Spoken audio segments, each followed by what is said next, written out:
ನಮ್ಮ ಹಳ್ಳಿಯ ಹಬ್ಬದ ಸಂಭ್ರಮದಲ್ಲಿ ಯಾವ ರೀತಿಯಾಗಿ ರುಚಿಕರವಾದ ಅಡುಗೆ ಮಾಡ್ತೇವೆ ಅಂತ ನೋಡ್ಕೊಂಬರೋಣ ಬನ್ನಿ ಫ್ರೆಂಡ್ಸ್. ಸಾಂಬಾರು ಮಾಡೋಕೆ ಒಂದು ಅಂಡೆ ಮತ್ತು ಅನ್ನ ಮಾಡ್ಕೊಳಕ್ಕೆ ಒಂದು ಅಂಡೆ ಇಟ್ಕೊಂಡಿದ್ದೀವಿ. ಫಸ್ಟು ಸಾಂಬಾರು ಮಾಡ್ಕೊಳಕ್ಕೆ ಕಾಳು ಬೇಯಿಸ್ಕೋಬೇಕು. ಬೇಯಿಸ್ಕೊಂಡಾದ್ಮೇಲೆ ಅನ್ನ ಮಾಡ್ಕೊಳಕ್ಕೆ ನೀರು ಇಟ್ಕೋಬೇಕು. ನೋಡಿ ಕಾಳು ಬೇಯ್ತಾ ಇದ್ದಾವೆ. ನೀಟಾಗಿ ತಿರುಗಬೇಕು ಆ ಥರ, ಇಲ್ಲ ತಳ ಹಿಡಿಯುತ್ತೆ. ಆಮೇಲೆ ನೀಟಾಗಿ ಗೂರಾಡ್ಕೋಬೇಕು ಅದನ್ನ. ನೋಡಿ ಉರಿ ಜಾಸ್ತಿ ಇದೆ ಅದರಿಂದ ಅದನ್ನ ಇಟ್ಕೋಬೇಕು. ಕಾಳು ಬೆಂದಿದೆ. ಈಗ ಕಾಳು ಬೆಂದಿರೋ ಕಾಳನ್ನ ಇನ್ನೊಂದು ಸ್ವಲ್ಪ ಗೂರಾಡಬೇಕು. ಗೂರಾಡಿದ್ಮೇಲೆ ತರಕಾರಿ ಹಾಕ್ತಿದ್ದೀವಿ. ನಾವಿಲ್ಲಿ ಒಂದು ರೀತಿ ತರಕಾರಿ ಅಲ್ಲ, ಎಲ್ಲ ರೀತಿ ತರಕಾರಿಗಳನ್ನು ಬಳಸ್ತಾ ಇದ್ದೀವಿ. ತರಕಾರಿ ಹಾಕಂತ ಅದನ್ನ ನೀಟಾಗಿ ಮಿಕ್ಸ್ ಮಾಡ್ಕೋಬೇಕು.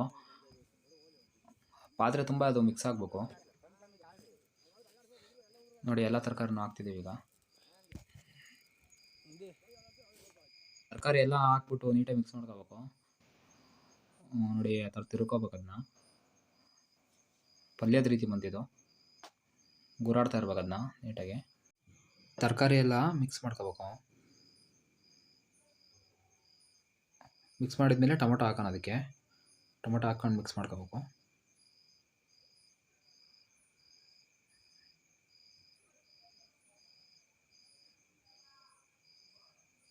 ತರಕಾರಿ ಬೇಯ್ತಾ ಇರಲಿ, ಬೇಯ್ದಿರೋ ಗುರಾಡ್ಕೋಬೇಕು. ಬನ್ನಿ ಅನ್ನ ಯಾವ ರೀತಿ ಆಗಿದೆ ನೋಡ್ಕೊಂಬರೋಣ. ಅನ್ನ ಇನ್ನೊಂದು ಸ್ವಲ್ಪ ಬೇಯಬೇಕು. ಆ ದಬ್ಬೆ ನೋಡಿದ್ರೆ ಮುಳ್ಳಕ್ಕಿ ಇದೆ, ನೀಟಾಗಿ ತಿರ್ಕೋಬೇಕು. ತರಕಾರಿ ಹಾಕಿರೋ ನೀರು ಕುದೀತಾ ಇದೆ ಆಲ್ರೆಡಿ. ನೋಡಿ ಈ ಥರ ಕುದೀತಿದೆ ಅಂದರೆ ತರಕಾರಿ ಬೆಂದಿದ್ದಾವೆ. ಸಾಂಬಾರು ಇನ್ನೊಂದು ಸ್ವಲ್ಪ ಹೊತ್ತು ಕುದೀತಾ ಇರಲಿ. ಬನ್ನಿ ಅನ್ನ ನೋಡ್ಕೊಂಬರೋಣ. ಅನ್ನ ಬೆಂದಿದೆ. ನಮಗೆ ಗಂಜಿ ಬಸಿ ಅವಶ್ಯಕತೆ ಇಲ್ಲ, ಯಾಕೆಂದ್ರೆ ನಾವು ಅನ್ನದಲ್ಲಿ ಮುದ್ದೆ ಮಾಡ್ಕೋಬೇಕು. ಅದರಿಂದ ನಾವು ಗಂಜಿ ಹಿಂಗಿಸ್ತಾ ಇದ್ದೀವಿ. ನೋಡಿ ಇನ್ನು ಸ್ವಲ್ಪ ಇದೆ ಗಂಜಿ, ಅದು ಹಿಂಗಬೇಕು. ಹಿಂಗಾದ ತಕ್ಷಣ ನಾವು ಅದನ್ನ ಕೆಳಗೆ ಇಳಿಸ್ಕೊಂಡ್ಬಿಟ್ಟು ಮುದ್ದೆ ಕಟ್ಕೊತೀವಿ. ಇನ್ನೊಂದು ಸ್ವಲ್ಪ ಹೊತ್ತು ಹಂಗಾಗಿ ಗಂಜಿ ಹಿಂಗೋವರೆಗೂ ಬೇಯ್ತಾ ಇರಲಿ. ಹಿಂಗೋವತ್ತಿಗೆ ಖಾರ ಸಾಂಬಾರು ಕಲ್ತ್ಕೊಳ್ಳೋಣ. ಖಾರ ಸಾಂಬಾರ ಒಂದೇ ಪ್ರಮಾಣದಾಗ ಇರಬೇಕು. ಖಾರ ಮತ್ತು ಸಾಂಬಾರು ಪೌಡ್ರ್ ಅಂದರೆ ಧನಿಯಾ ಪೌಡ್ರು ಎರಡು ಒಂದೇ ಪ್ರಮಾಣದಾಗಿರಲಿ. ಅದನ್ನು ನೀರು ಹಾಕೊಂಬಿಟ್ಟು ನೀಟಾಗಿ ಗಂಟಿಲ್ದಂಗೆ ಕಲಿಸ್ಕೋಬೇಕು. ಯಾಕೆಂದ್ರೆ ನಾವು ಸಾಂಬಾರ್ಗೆ ಹಾಕಿದಾಗ ಅದು ಹುಡಿಯಾಗಿ ಮತ್ತೆ ಬೀಳುತ್ತೆ. ಅದರಿಂದ ನೀಟಾಗಿ ಗಂಟ ಇಲ್ಲೇ ಸರಿ ಮಾಡ್ಕೋಬೇಕು ನಾವು ನೀರಾಗಿ ಕಲಿಸ್ಕೊಂಡು. ಒಂದು ಸ್ವಲ್ಪನೂ ಗಂಟೆ ಇರಬಾರ್ದು, ಆ ರೀತಿ ಕಲಿಸ್ಕೋಬೇಕು ನಾವು. ಸಾಂಬಾರು ಮಾಡೋಕೆ ಒಂದು ಅಂಡೆ ಮತ್ತು ಅನ್ನ ಮಾಡ್ಕೊಳಕ್ಕೆ ಒಂದು ಅಂಡೆ. ಯಾವ ರೀತಿಯಾಗಿ ರುಚಿಕರವಾದ ಅಡುಗೆ ಸಾಂಬಾರು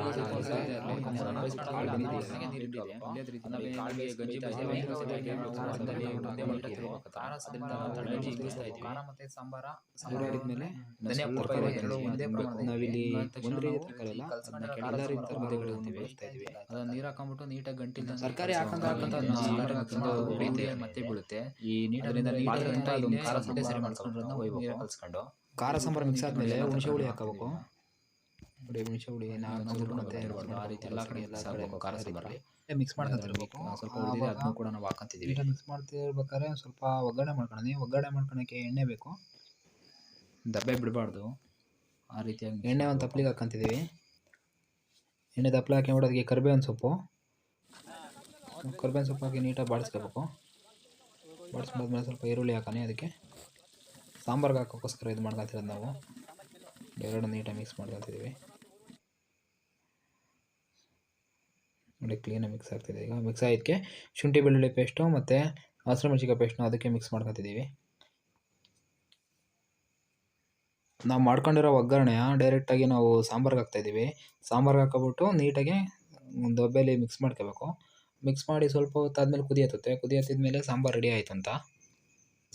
ಸಾಂಬಾರು ಕುದಿಯುತ್ತಾ ಇರಲಿ. ಬನ್ನಿ ಅನ್ನ ಯಾವ ಥರ ಆಗಿದೆ ನೋಡೋಣ. ಅನ್ನದ ಗಂಜಿ ಈಗಾಗಲೇ ಹಿಂಗಿದೆ, ಆದರೂ ಸ್ವಲ್ಪ ಕೊನೆಯಲ್ಲಿ ಗುಳ್ಳೆಗಳು ಹೊಡಿತಾ ಇದೆ ನೀರಿಂದು. ಸ್ವಲ್ಪ ಹೊತ್ತು ಹಿಂಗ್ಲಿ ಅದು. ಬನ್ನಿ ಸಾಂಬಾರು ಯಾವ ರೀತಿ ಆಗಿದೆ ಅಂತ ಈಗ ನೋಡ್ಕೊಂಬರೋಣ. ನೋಡಿ ಕುದಿಯುತ್ತಿದೆ ಸಾಂಬಾರು ಕುದಿಯುತ್ತಿರೋ ಸಾಂಬಾರಿಗೆ ಸ್ವಲ್ಪ ಉಪ್ಪು ಹಾಕೋಣ.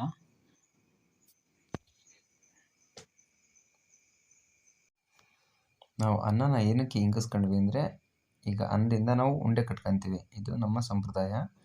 ನಮ್ಮ ಹಳ್ಳಿಯಲ್ಲಿ ಪ್ರತಿ ವರ್ಷ ಇದೇ ಥರ ಮಾಡ್ತಾರೆ.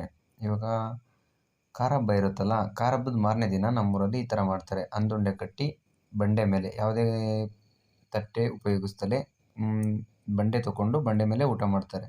ಅದರಿಂದ ಎಲ್ಲ ಉಂಡೆ ಕಟ್ತಾರೆ. ಫಸ್ಟು ಅನ್ನ ಉಂಡೆ ಕಟ್ಟಿ ಅದ್ರ ಮೇಲೇ ಸಾಂಬಾರು ಹಾಕ್ಸ್ಕೊಂಡು ಊಟ ಮಾಡ್ತಾರೆ. ಇದು ನಮ್ಮ ರೂಢಿ ಸಂಪ್ರದಾಯ.